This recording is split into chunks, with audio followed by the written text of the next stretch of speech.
Have you ever struggled with that mindset of trusting and relinquishing the execution of your vision to the other people in your organization? It's funny. I never have. And maybe again, that's a little bit different. But I have always tried to hire people who I think are smarter than me. I've tried to hire people who I know have much better skill sets in certain areas than me. And again, I think we're all uniquely gifted. My gift may be leadership and pulling it together and, leading the charge. But when it comes to education, I may have a doctorate degree in education, but this is my educator. And they don't have a doctorate degree, but that's the number one person that I'm going to for this education piece because they have worked in the field and they've become expert at it. And so it's a deference to basically giving others their just rewards and that recognition that they've worked hard to get. And I think it's because of a willingness, just a dogged mission to put people in high places who have those skills and to be able to honor them in leadership amongst their peers that makes me better.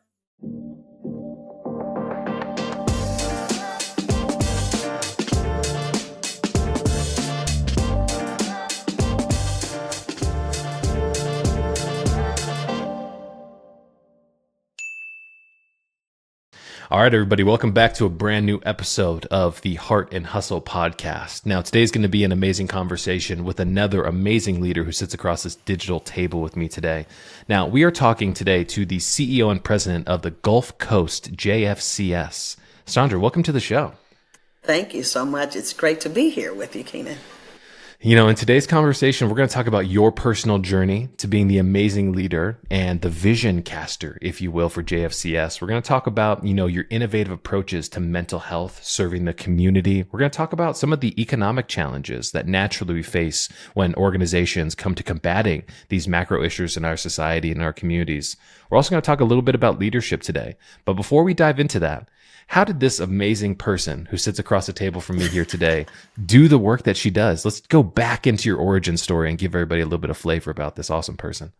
Wow. Thank you so much, Keenan. I originally, during my, school days, wanted to go to medical school and majored in biology with that thought, but decided as I nearly finished my bachelor's degree that med school wasn't for me. And I found myself working, helping students at the university get ready for college, which led into my first job, which was in higher education, working for a 2-year technical school and helping non-traditional students to find success through non-traditional careers. That led to me moving to Texas and taking on federal programs, many of which are pretty popular, Upward Bound, these types of programs that help low-income, first-generation college students to go to college, be successful, working with migrant and seasonal farm workers. And that grew into multiple promotions. And I eventually, over my career, became the Associate Vice Provost of undergraduate programs, overseeing university admissions and financial aid and entering student programs. And that's when I felt a shift in my life. Where did that shift come? Let's talk about that a little bit. It's interesting. Growing up, I came from a family that was grounded in faith. We are a Christian family and really learned to pray and try to listen to what God and the Bible directed us to do. So I've led with that throughout my whole life, having spent some time in foster care because my mother had schizophrenia. And that really helped me to hone in my faith just through prayer and asking God to direct my path on where I should be. And so despite that difficult upbringing, there were always people in my life to help me to focus on direction, where I'm going, to open doors, etc. And so it was at that time in higher education after 17 years where I felt a calling to go and lead this very large organization in the nonprofit sector. And it came in the way of a vacant position after I was serving on this board of a YWCA, and the CEO, who had been there for some 30 plus years, announced her retirement. And we put together a profile collectively, the board did, on what our next CEO should look like. And the search firm compiled all of that from about 35 women and gave us a profile. And it was the next day, in reading that I felt this like whoosh. And I said, oh my gosh, that's me. They want me, but they don't know it. And it was a very spiritual experience where I heard a voice as clear as day that said, it's not your time. And it shook me. But I didn't apply for the job. I went on and pursued my doctorate degree in education because I was working at, in higher education at the university there. 3 years later, after receiving my doctorate and receiving this great promotion, the CEO, who had been hired for 3 years, basically decided to resign. And at that moment, I knew that it was my time because I felt my spirit being restless and that it was time for a shift after 14 years with the university.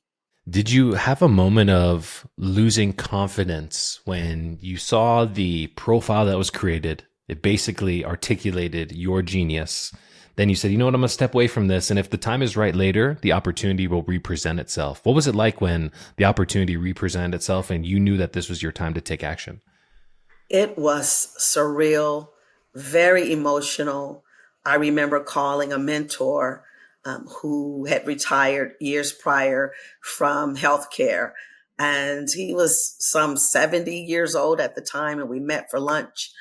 And I just cried because I couldn't believe how clear it was that when I walked away and said, and the voice said, it's not your time.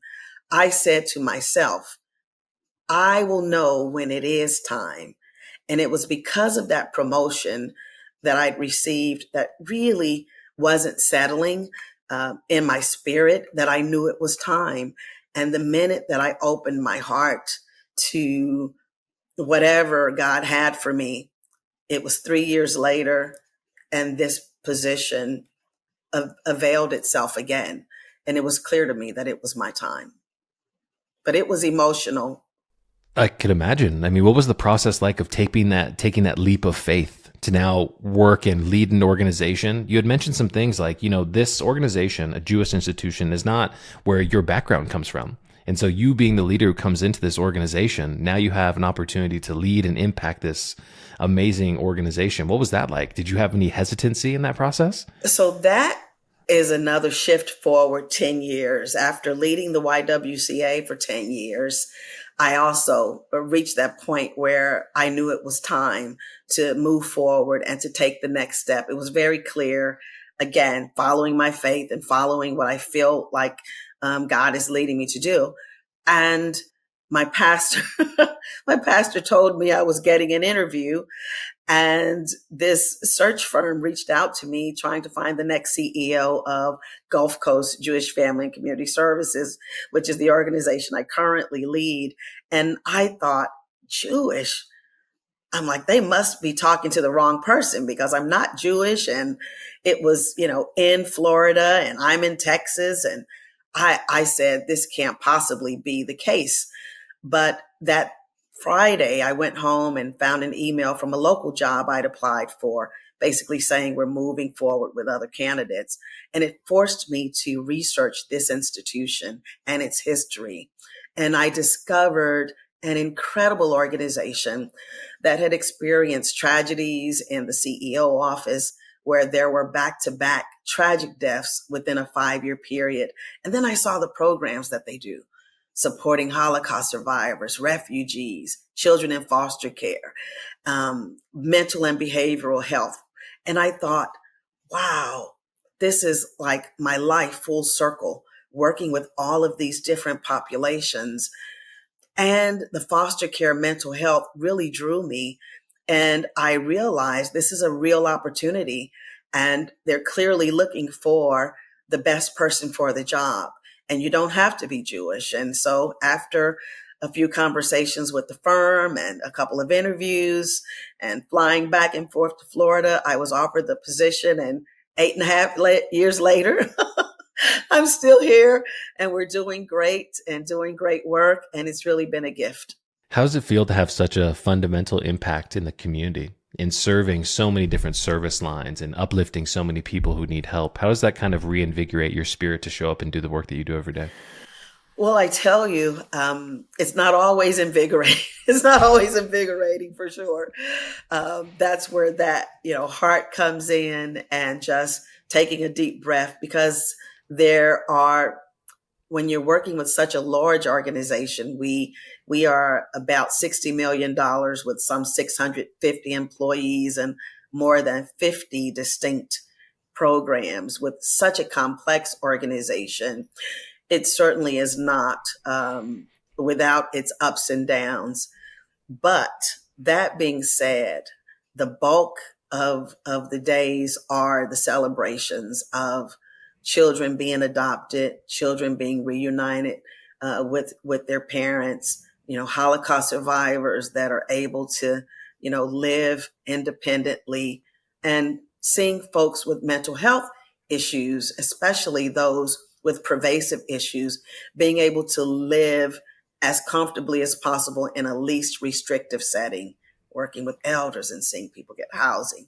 It's very rewarding, but I'm inspired by the success stories and I am motivated because I know in my heart that I am doing what I've been called to do.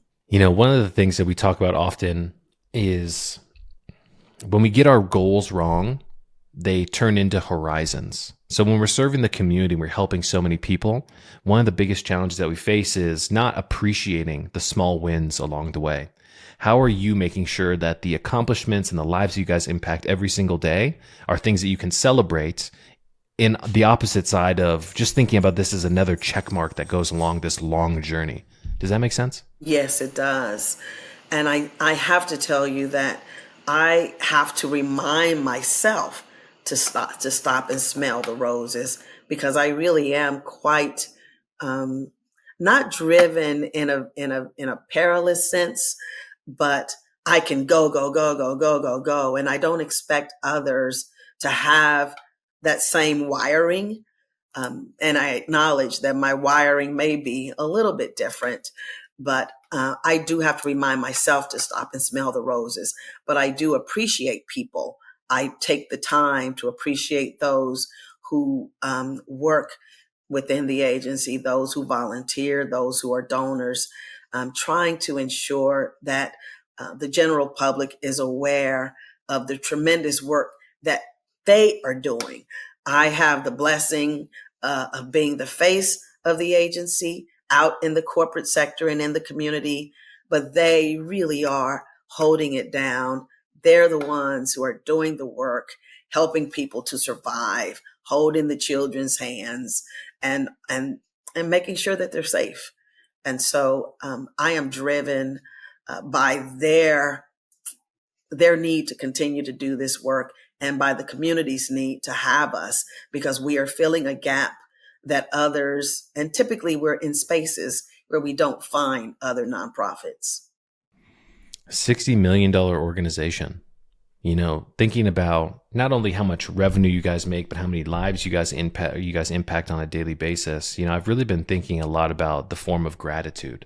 When you've been doing work like you've been doing for 8+ years as the CEO of the organization, you've accomplished a lot of things along the way that have been celebratory. How are you thinking about really trying to ground yourself in a practice of gratitude? Because, CEO burnout, especially in human services, community-based organizations, is a huge challenge. And I feel like often when we feel feelings of burnout, we don't have enough time to really appreciate the things that we've accomplished. And I know this might be a little bit kind of like off our framework, but when I sit across the table from great leaders like yourself, I'm always wondering, how do we kind of ground ourselves in that sense of gratitude, in that sense of impact that we're making? Because it's easy to get lost. It is easy to get lost. And I also think that it's easy to get caught up if you're not focused on why we're doing what we're doing. And if we're not focused on, the ultimate purpose. So for me, I am continuously reminding myself of why I'm here. So I feel that I am on a divine mission. And so it's that divine mission. It's in approaching work that way that I am reminded that this is not about me. It's really about what we're called to do for humanity, what we are called to do in helping the world to be better, helping families to be stronger, helping our neighbors, treating others as better than ourselves and not expecting others and people in general to rise to some artificial standard that we, tend to set for ourselves. And so I'm grounded by that. I'm also grounded just in the reality that we have so much need as a nation in this area of mental health. And this is the horizon that we are seeing our largest growth opportunities. It's in this space of behavioral health. And so we're celebrating our ability to open doors, to keep people safe, to provide engagements with residents and liaisoning with police, where people are safer in these mental health spaces when they're calling for help.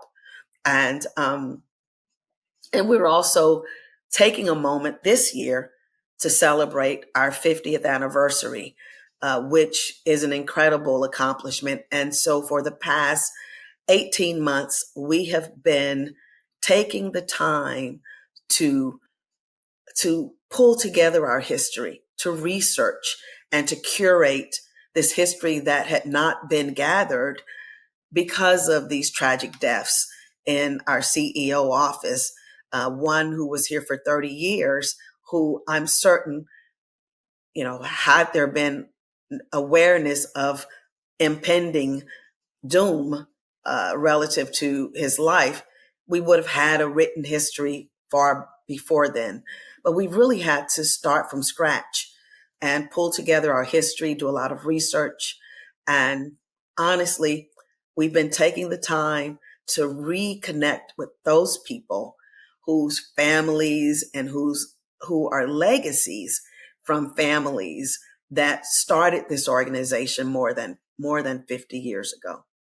And so we're going to have pending the weather, we're going to have a huge celebration this week, and we're expecting some 1,000 people to join us in celebrating.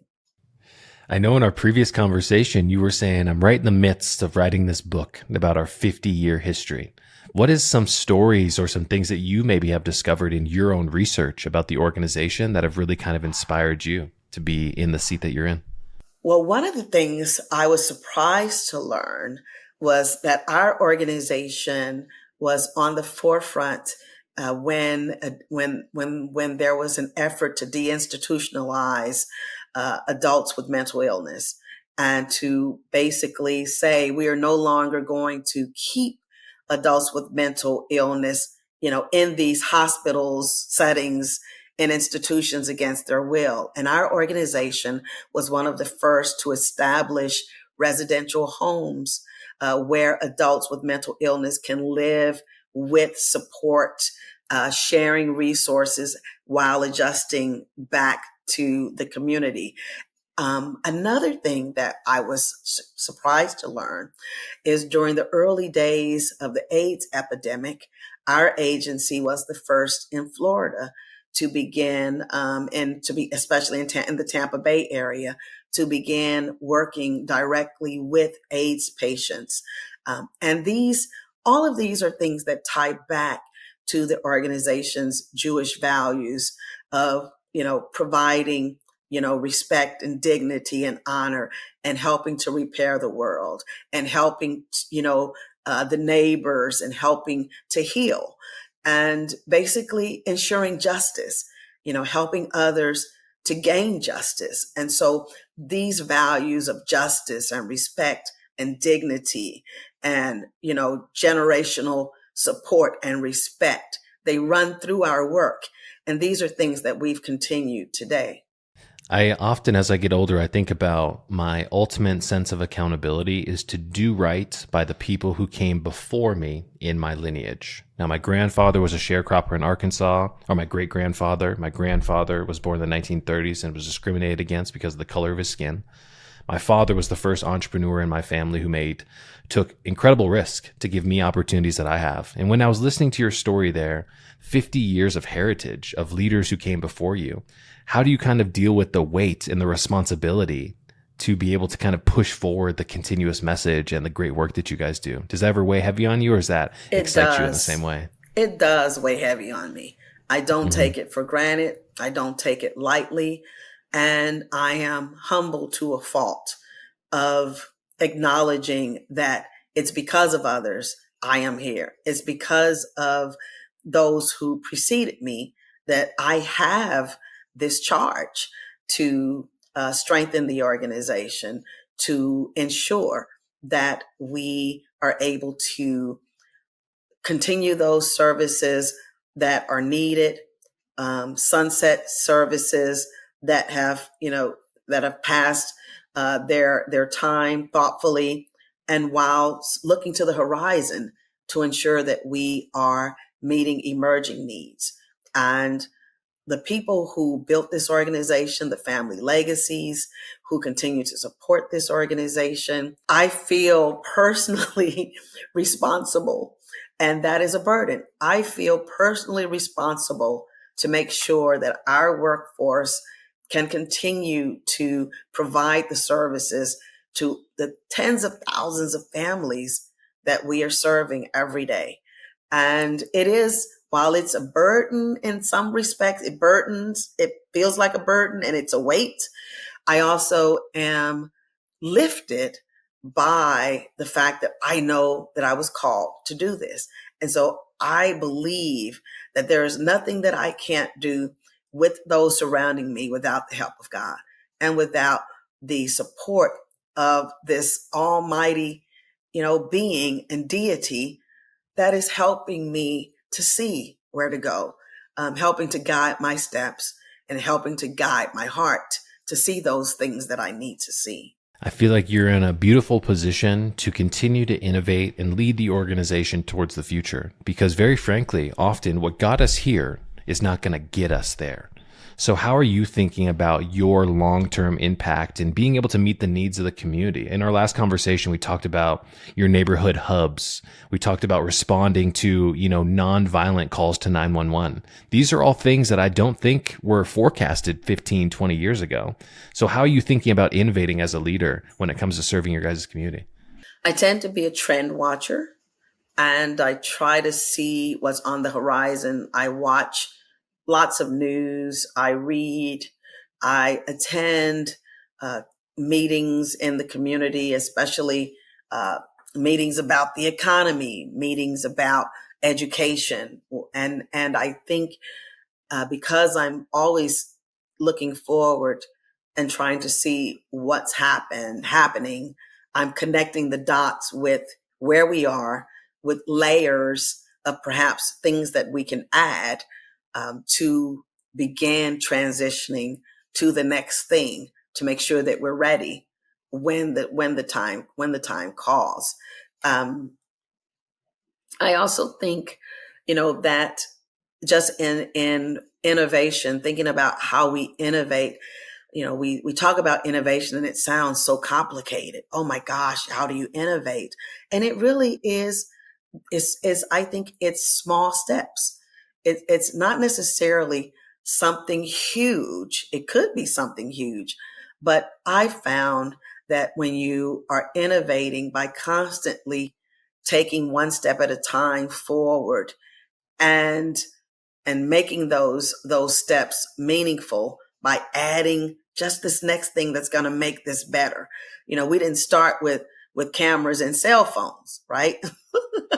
And I remember thinking, why would I ever need a phone with a camera on it? And now we can't live without it. It does everything, right? So it's these innovative little things that help us. And then you look around and you say, wow, now we are responding to nonviolent 911 calls with social workers instead of having the police, who are not trained mental health professionals, to go and respond, and maybe not necessarily responding in the best manner that could lead to unintended consequences. What I hear you saying in those statements is that you have a healthy relationship with the skill set of curiosity. How do you think about Love curiosity that. in your personal and professional life? What are you thinking about? I am very curious. I am a deep thinker. I think a lot, and I tend to hear things and read between the lines. And so I ask those questions that fall at the margins to try to see, what am I not hearing? But I am definitely curious. That's what keeps me reading and learning and watching, television shows and things about the past, things about the future, things that help us to uh, dream, I guess, for lack of a better word. Um, but yeah, I definitely have a healthy curiosity. And that's why I love talking to CEOs like yourself. It's, we have to think about the landscape of our communities as one that is changing consistently. When it comes to meeting the mental and behavioral health needs of the community, we often hear from other organizations that reimbursement rates continue to get cut. Staffing is a challenge. Being able to meet the rising demand of people who need our services is really tough. So how are you kind of thinking about meeting the needs of the community when we've also got some of these socio and economic pressures that kind of continue to push on us? Well, the realization, Keenan, is we can't do it all by ourselves. And I think any organization in today's climate that thinks it can be all things to all people, as much as we do, we are doing so much of it in partnership with other nonprofits. In some instances, we've acquired smaller nonprofits because after COVID, they faced going out of business, and it's like, this is a needed service in the community. Don't let it die out. And so we partnered with them to acquire them at their request, not at us going out seeking, but at their request, because so much money in nonprofits is spent on overhead, trying to write grants, trying to manage this, trying to respond to the IRS. And if you can have one organization doing that and let those volunteers and staff focus on doing the work that is so important, that's how we are able to keep costs down. We are able to continue to provide services, but it requires a humility, a collective humility, that I may have been a founder, or I may have started this 15 years ago, but um, it's important that the service and the work continue. So if a person retires, if it's dependent on me and I have to retire, what's going to happen to these services to the community? That makes it so much bigger than me. It might have been my vision, but it's got to be sustainable without me. And that is what we are wanting to build, programs and services that are tied to succession planning, knowing who the leader is coming down the road. It's not all about me. I might be the orchestrator of the vision, but I am not, the conductor, and everyone else, in their various roles. How did you come to that mindset? Because the other great leaders and CEOs who I sit across the table from often say that at some point in time, in order for this mission and this legacy to grow on, we have to take ourselves out of being the person in the spotlight, if you will. And I need to put trust into other people to be able to execute on this vision. But sometimes a lot of our leaders are, I would say, microcontrollers. We like to make sure that we're controlling everything. I'm reading a book right now by Dan Martell where he talks about Pareto's principle of 80-20. Now, the Pareto's principle is 20% of the work you do gives you 80% of the results, but he puts a little twist on this. He says, if you can find somebody who is 80% good at executing on the vision that you outlay, that's 100% awesome because you can now pull strings on the higher leverage tasks to push the mission forward. Have you ever struggled with that mindset of trusting and relinquishing the execution of your vision to the other people in your organization? It's funny. I never have. And maybe again, that's a little bit different, but I have always tried to hire people who I think are smarter than me. I've tried to hire people who I know have much better skill sets in certain areas than me. And again, I think we're all uniquely gifted. My gift may be leadership and pulling it together and, leading the charge. But when it comes to education, I may have a doctorate degree in education, but this is my educator there, and they don't have a doctorate degree, but that's the number one person that I'm going to for this education piece because they have worked in the field and they've become expert at it. And so it's a deference to basically giving others their just rewards and that recognition that they've worked hard to get. And I think it's because of a willingness, uh, just a dogged mission to put people in high places who have those skills and to be able to honor them in leadership amongst their peers that makes me better. There's an amazing quote that I want to bring into this. There's an author by the name of Kevin Kelly. He said, "You lead by letting others know what you expect of them, which may often exceed what they expect of themselves. Provide a reputation that they can live up to." What do you think about that? I love that. Provide a reputation that they can love up to. That's interesting. Live up to. I guess they're loving up to it also. I think that's 100% true, and certainly I think with leaders, so many leaders in a room, you have to also sometimes play traffic cop where people are allowed to do their jobs, and that means making sure that others sort of stay in their lane. And so there is that need sometimes to play traffic cop, but most of the people when they see that they've been empowered to do more, they've been given the opportunity to grow and shine. They grow in their own way. They grow their own areas. They're not looking to grow and take on somebody else's responsibility, but because you've provided a roadmap and a vision that's big enough for them to walk into with you alongside them. Let's talk about your ability to cast that amazing vision, right? I think in our previous conversation, I talked about leadership 101 being able to cast a vision so large that highly skilled people can find themselves being successful in the vision that you cast.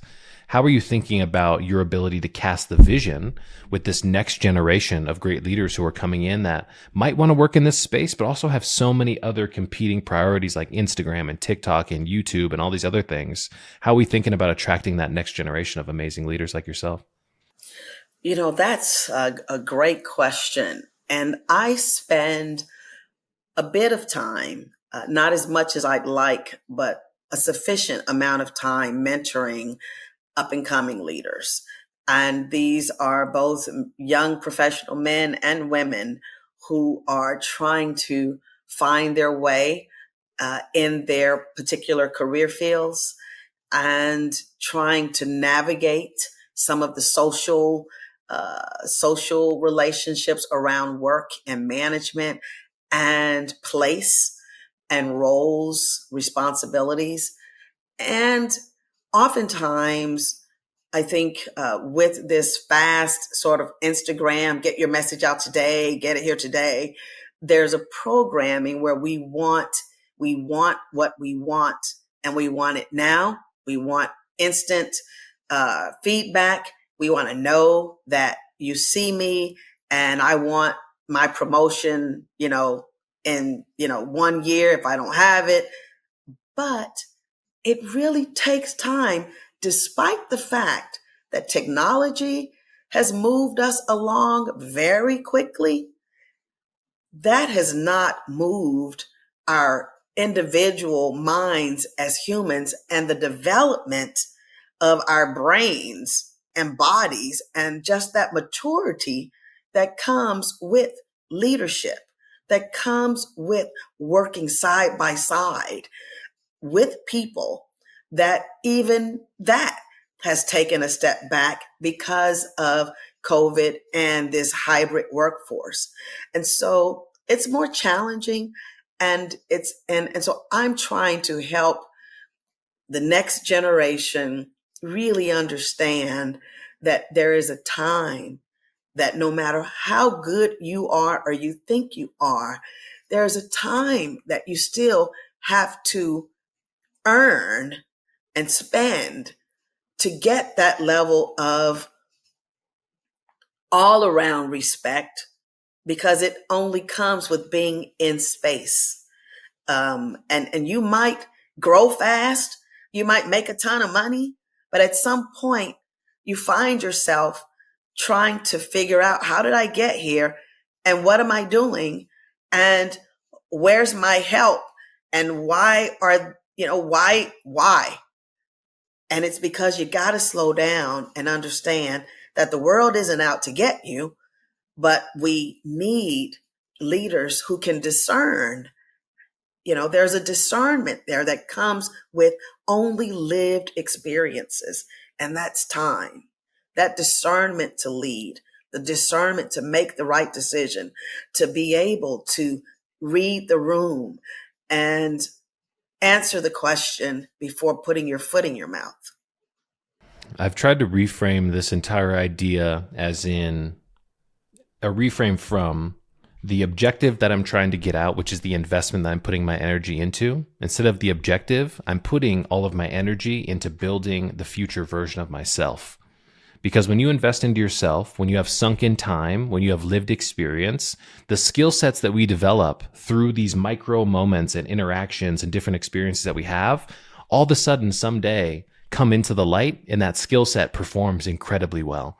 And that's that instant gratification trap that I feel like so many people, especially younger in their careers, are kind of caught in. It's we've spent so much time waiting for our opportunity that we feel like we need it now, instead Yeah. of realizing that if you give yourself 10 years to be a well-rounded leader, the opportunities you come across in the future will be so much more exponentially worth it and valuable that I don't think it's really easy for us to quantify. Do you think that you would have been ready to take this job, the responsibility and everything else, the first time you passed on that email that came into your inbox? Well, let me clarify that when that email came into my inbox, I was ready. And that was, Hmm. I think I went from that email to being in this role, but I had gone through 10 years as a CEO. I'd gone through Right. 17 years in higher education. But if I think about that first job in higher education, absolutely not. If I think about even when I started my first CEO position at the YWCA, to be in the position that I am now, absolutely not. I was not ready. I had to learn, to work with a board of directors. I served on boards of directors. It's very different to be a member of the board and to be the employee of the board. And that took growth. It took humility. It took learning to recognize that, hey, you may be smart, but you don't have all the answers. And you have smart people who have your back. It's a partnership. It's not you directing and telling everybody else what to do. And those things take time. You don't know that until you're in that role. And so I see resumes of people who've jumped. I'm in this role, and then 6 months later, I'm in this role, and 6 months later, I'm in this role, and 12 months later, I'm in this role. And now all of a sudden, I'm a vice president. And I've been able to go from a frontline employee to a vice president in 3 years. Now I want to be your vice president for this huge company. And I'm like, there is no way you've done all of this and this and this and this and this that your resume says in 3 years' time. There is no way. And so there's no way around it. You can move forward, but eventually it catches up with you. And Hmm. so take the time, learn, to be, I think there's a Bible verse that says, consider all others better than yourself. And if we go through that approach in life, if I'm considering everyone that I come in contact with in this sort of learning environment better than myself, in a collegial environment better than myself, then that means there's something I can learn, from them. And so until you show me something different, that's our relationship. I'm here to learn. I'm here to gather what's going to help me to be better in the future. We've seen something that's popularized right now on social media is the difference between a season of earning and a season of learning. When you put yourself in the seasons of learning where you can just be humble enough to say, everybody is better than me here. I just want to absorb as many knowledge and examples and use cases and frameworks as I possibly can that help me navigate my decisions in the future. That seems like a beautiful recipe. I want to rewind a little bit and ask you a question. If you had to go back, let's say 20 years to your younger self and you had an opportunity to have a conversation, what would be one piece of advice you would give yourself as you were navigating the next 20 years? I would say, that's a great question. I would say make sure that you understand the full picture before stepping out and making a scene about what you think is happening. Many times there are these quick responses, and folks think that they have all the answers because they've read, this and they've read that. And next thing you know, you're jumping out and you haven't taken the time to say, have I really captured all the story? And I promise you there's more to the story if you just take your time and start asking questions before jumping out on a limb. So take the time to see the full picture, to ask questions and to learn. Also, don't be afraid to say yes to opportunities when it's going to help you to grow and learn. Don't make excuses for saying, yes to opportunities because you're afraid of stepping out on faith. Oftentimes people pray for something and then it doesn't come the way they think it should. And all of a sudden, that's not what I want. And I don't want to do that. And da da da, I don't want to do that. And it's like, didn't you ask for an opportunity? It's not the way you wanted it, but maybe you've got to step into this spot so that you can learn, and then you'll be really ready, to earn down the road. I love that. Me being selfish here, my biggest piece of advice that I would give to myself 20 years ago now would be to enjoy the process. The biggest thing that I think about here today is in my last 10 years of my professional maturation process, I've been in such a rush to get from here to there that I do worry that in the future someday when I'm in my 60s or my 70s, I'm going to say, man, kid, you really wish you would have slowed down to enjoy it more. Because now we're here. All the stress, all the worry, all the conversations where we felt like we weren't enough or we weren't going to make it, everything panned out. And the one thing that we wish we would have done more was enjoyed the ride. And I think we Ooh, could all use a little bit more of that in our lives. absolutely. Absolutely. I'm just now, really learning to enjoy it. Mhm. So one of the traditions we have on here as we kind of put the wheels down to land this is a question who came from our previous guest. Now the previous guest on the podcast wanted to ask, what will be the legacy that you leave behind? The legacy that I leave behind. I will leave a legacy of love. I know that sounds a little cliche, but I think when I sum up my life, people will say she loved. I loved, my work. I loved the people that we've been able to impact. I've loved God. I've loved my family.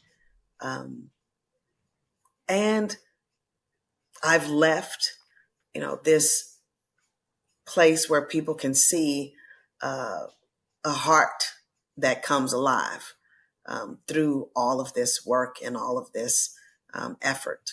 So, a legacy of love. I think it's fair to say that you are the perfect definition of that intersection of heart and hustle. We can tell for everybody who's tuning in and listening today how much you care about your mission, all the things that you've leaned into faith to find yourself in the amazing position that you are today, to be the leader of such an amazing organization. For everybody who's tuning in today, watching and listening, thank you so much for coming on the podcast once again. I really appreciate this. Has been an amazing conversation. Thank you so much, Keenan. It was a real pleasure. And thank you for the honor and the opportunity to share so much about Gulf Coast JFCS.